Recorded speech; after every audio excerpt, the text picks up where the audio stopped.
Si tu es coach ou que tu gères une agence et que tu cherches à structurer et à automatiser ton activité, alors cette vidéo est faite pour toi. Dans cette vidéo, je vais te montrer exactement comment centraliser toute son activité sur Airtable. Je vais te montrer les différents piliers, que ce soit l'acquisition, le suivi client, la communication avec tes équipes. Je vais te montrer comment organiser tout ça et surtout le structurer et l'automatiser. On perd pas de temps, on se retrouve tout de suite sur Miro où je vais vous expliquer en détail chaque pôle, chaque activité et surtout comment le structurer et le centraliser. Pour piloter au mieux votre activité, je vous invite à tout centraliser. L'outil que je préconise et que j'utilise au quotidien, c'est Airtable. Airtable, c'est vraiment un outil super, c'est une sorte de Google Sheet boosté aux stéroïdes, très clairement. Et vraiment, le but de Airtable, c'est de pouvoir l'automatiser et centraliser tous les logiciels que vous utilisez à côté, que ce soit Stripe pour vos paiements, WhatsApp pour votre communication client, Slack pour votre communication interne avec vos équipes, ou encore tout ce qui est calendrier éditorial pour votre acquisition, remonter des leads avec Calendly ou iClose, enfin bref. Donc voilà, le but, c'est vraiment tout connecter pour que vous ayez une vision à 360 sur votre agence. Donc voilà, avant de rentrer plus dans le détail, je vais vous préciser juste que je ne fais pas d'accompagnement de scaling, je n'ai pas un business qui aide à développer une boîte de A à Z. Moi, mon but, c'est vraiment de structurer et automatiser pour pouvoir canaliser cette croissance. Vraiment, mon objectif principal, c'est de donner du levier avant tout, pour que 1 heure de votre temps ait l'impact de 10 heures d'une personne lambda. C'est ce que nous permet l'IA et l'automatisation aujourd'hui, et je vais vous montrer comment centraliser tout ça sur Airtable. Donc voilà, si on commence sur la première partie, un des leviers et un des pôles incontournables d'une agence, c'est vraiment l'acquisition. Donc ici, on retrouve le pôle acquisition. Vous pouvez faire soit du contenu sur LinkedIn, comme moi ici, ou sur YouTube, ou Instagram. L'idée, c'est aussi de varier les différents canaux, bien évidemment, mais suivant où vous avez le plus de leads, le but, c'est de pouvoir récolter ces leads en appel. C'est ce que la plupart des coachs et des agences font. Le but, c'est vraiment de pouvoir aller prospecter sur un canal dédié ou avoir des leads qui tombent de manière automatique en organique. Et vous pouvez utiliser soit iClose du coup pour faire tomber vos leads et pour pouvoir aussi traquer la ressource, soit Calendly, soit d'autres outils. Mais moi, je préconise vraiment iClose. C'est là où j'ai eu les meilleurs retours. Si vous avez une équipe de sales, c'est super pour pouvoir déléguer les sales et surtout aussi si vous avez des setters pour pouvoir remonter la source automatiquement et facilement et pour pouvoir calculer les commissions aussi par la suite. Donc voilà, pour pouvoir centraliser tout ça sur Airtable, l'idée principale déjà, c'est d'avoir un calendrier éditorial pour pouvoir remonter les données de vos publications. Donc pour pouvoir aussi planifier en temps réel ce que vous allez publier et aussi visualiser les performances de ce contenu. Et à l'issue de ce contenu, les leads qui vont tomber de manière organique vont pouvoir être remontés automatiquement sur la plateforme et on va pouvoir voir la répartition de ces leads en fonction des différents posts que vous avez postés sur les réseaux. Donc voilà, c'est la création organique, mais aussi du setting. Donc vous pouvez encore tout connecter sur iClose, je vous le répète. Donc voilà, pour la partie organique, c'est vraiment important de vraiment fiabiliser et de structurer cette activité-là, que ce soit pour votre partie CRM ou votre partie création de contenu. Comme je le disais, c'est vraiment important de structurer cette activité, mais vous pouvez aussi structurer votre setting parce que les leads ne tombent pas forcément tout seuls à vous. Vous devez aller prospecter comme la plupart des gens font en 2025 et le but c'est de pouvoir aussi structurer votre activité de setting. Donc là, on a mis en place chez un client un tableau board setting où on peut voir en temps réel les performances de ce setter pour savoir le nombre de DM envoyés, le nombre total de follow-up et surtout le taux d'envoi moyen de calendrier iClose dans notre cas pour suivre les performances et ne pas attendre si notre setter performe ou non. Comme vous le savez certainement, il y a beaucoup de turnover dans le setting, donc l'idée c'est d'avoir en temps réel les performances. Il y a une pipeline de setting, il y a une vue d'ensemble sur le tableau de bord, on n'a pas besoin d'aller plus loin, le but c'est vraiment de craquer les bonnes données. Ensuite, si on change de pôle, on a la partie paiement, donc la partie closing de manière générale. Il faut pouvoir centraliser tous vos liens de paiement sur une seule plateforme. Donc là, ici, pour un de mes clients, j'ai mis en place une création de lien paiement Stripe en 5 secondes. Donc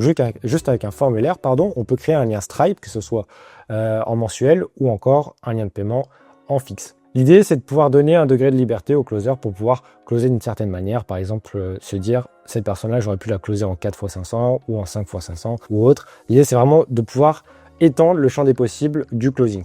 Qu'est-ce qui est important là-dedans, c'est que cette centralisation permet aussi de détecter tous les paiements qu'il y a eu sur Stripe et pouvoir les remonter automatiquement sur Airtable. Pourquoi c'est important de les remonter sur Airtable? Tout simplement pour pouvoir calculer facilement les commissions. Ici, dans le cas d'un coach sportif, on peut calculer les commissions de closing et les commissions de setting. Donc si je remonte tous les paiements qui ont eu lieu dans le mois, on peut savoir le cash qui a été collecté et les commissions qu'on doit à notre équipe. C'est pour ça que c'est important dans cet arbre-là de faire connecter la partie acquisition et la partie paiement pour pouvoir facilement voir les performances de chaque closer, chaque setter et aussi combien on leur doit à la fin du mois et combien il nous reste. Une fois que cette partie paiement est traitée, on passe à la partie du coup documentation technique. Alors pourquoi c'est important d'avoir une documentation technique dans son outil de centralisation? Tout simplement pour pouvoir former vos équipes et pouvoir transmettre votre savoir, pour pouvoir répéter votre documentation, votre façon de procéder chez un client et garder ce même taux de satisfaction. Vous pouvez mettre en place un système de SOPs, de assets sur votre Airtable et tout simplement mettre des vidéos explicatives par thématique ou mettre en place des PDF explicatifs. Ça, c'est comme vous le souhaitez. Vous pouvez mettre vos ressources, vos lead magnets, vos vidéos. Ici, par exemple, pour l'agence Vision Plus, on a mis en place des SOPs où on peut les catégoriser par sales, montage, pré-production, équipe, delivery et pour pouvoir mettre aussi directement intégrer les vidéos pour que ce soit plus facile d'accès. Donc voilà, cette partie asset n'est pas beaucoup présente chez beaucoup d'agences, mais c'est ce qui permet vraiment à votre équipe de savoir quoi faire en temps réel et pas être perdu et que votre système ne soit pas 100% dépendant de vous. Donc voilà, si on continue un peu plus loin, on a la partie suivi client onboarding. Donc c'est vraiment la transition entre la partie sales et la partie délivrabilité et suivi du client. L'onboarding, c'est vraiment important dans votre business. Il faut absolument l'automatiser pour perdre moins de temps lorsqu'on va délivrer un client. Pourquoi c'est important de l'automatiser? Déjà, le faire manuellement ou faire un appel de kick-off, ça prend du temps et surtout, on demande à chaque fois les mêmes informations. Alors, si on peut tout centraliser dans un seul formulaire et remonter les informations de ce formulaire dans Airtable, on gagne du temps. Et donc voilà, on peut mettre aussi en place des sign requests pour signer un contrat. Donc ça varie d'une personne à l'autre. Mais l'idée est très simple, c'est que lorsque le suivi ou l'onboarding est remonté,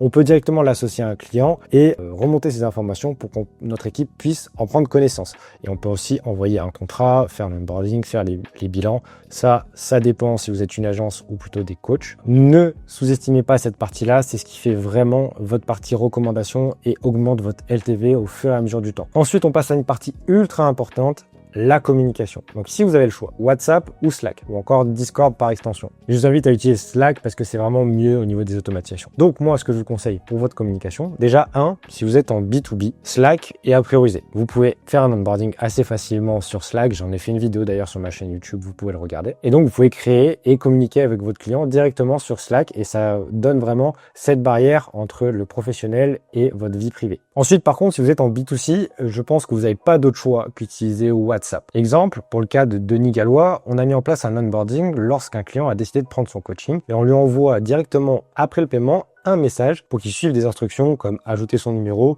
et ensuite répondre au formulaire d'onboarding. Donc ça, vraiment, si vous êtes en B2C, WhatsApp, c'est limite non négociable. Personne ne va se rendre sur Slack malheureusement, mais si vous êtes en B2C au niveau de vos clients, mais que votre équipe, vous voulez la gérer sur Slack, c'est totalement possible. On peut mettre en place un système qui communique entre les deux. Donc par exemple ici, dans le cadre de Elite Rugby, on a mis en place des notifications pour savoir quand il y a une nouvelle vente. On a mis aussi des automatisations pour savoir quand c'est l'anniversaire d'un client, pour augmenter cette rétention. Pour cette partie communication, vraiment, si je résume, B2C, WhatsApp, B2B, Slack. Tout ça pour dire que Airtable doit être au centre de votre business. Lorsque l'appel est planifié, on doit pouvoir communiquer à notre équipe de closing les différents liens de paiement pour pouvoir calculer les commissions. Et ensuite, une fois que la personne a été closée, on va pouvoir communiquer avec notre équipe sur comment réaliser la prestation à l'aide de documentation technique. Et enfin, avoir un suivi client et un onboarding vraiment précis et calibré permet vraiment d'augmenter déjà cette rétention et aussi avoir un suivi rigoureux sur chaque étape de chaque projet. Et enfin, la communication, c'est la clé dans une entreprise. Vous pouvez vous décider de vous mettre sur WhatsApp en B2C ou sur Slack en B2B. Je vous invite vraiment à faire ce choix-là en fonction de votre client idéal. Tout ceci doit vraiment être centralisé sur Airtable pour avoir une vision d'ensemble. Donc là, je suis resté assez simple sur l'acquisition, la communication, les paiements, mais l'idée, c'est d'avoir des dashboards et qui communiquent très clairement entre eux. Le but, c'est vraiment de créer une architecture sur Airtable pour pouvoir interfacer tout ça. Donc, chaque pôle, que ce soit le setting, l'acquisition, la gestion client, l'opérationnel, la création de contenu, l'idée vraiment, c'est de pouvoir piloter votre business sur un seul outil et connecter vos outils annexes comme iClose ou encore votre création de contenu ou encore l'envoi de mail tout simplement ou Stripe. Et donc voilà, vous pouvez tout centraliser, mettre tout ça en œuvre, faire une interface pour rendre la chose plus jolie et plus digeste pour votre équipe, pouvoir modifier vos données au besoin, remonter les données qu'il faut pour suivre en temps réel votre acquisition, que ce soit l'envoi de devis, le CRM, le suivi de rendez-vous, etc., etc. Alors si je vous dis tout ça, ce n'est pas pour rien. J'ai aidé plus de 30 agences et coachs à mettre en place ce système et à structurer et automatiser leur activité. Comme par exemple Denis Gallois qui souhaitait structurer son activité activité avant le lancement de son coaching, ou encore Lou qui payait ses setters et closers à la confiance et ne savait même pas le taux de closing de chaque personne, ou encore Shake by Lou qui gagne des milliers d'euros par mois avec ce suivi parce qu'avant elle passait des journées à suivre tous ses paiements et à calculer les commissions à la main, ou encore Titouan qui nous a rejoint récemment, César Coaching, Naomi Garcio, Céline Leclerc, Guillaume Head, ou encore des profils de type agence, Vision Plus, Maïva Choufo, Robin Fagès. Donc voilà, toutes ces coachs et agences sont aujourd'hui sur Airtable et peuvent à présent piloter et structurer l'activité sereinement. Alors si vous souhaitez structurer et automatiser votre activité, n'hésitez pas à réserver un appel en description et on regardera ensemble comment structurer votre activité.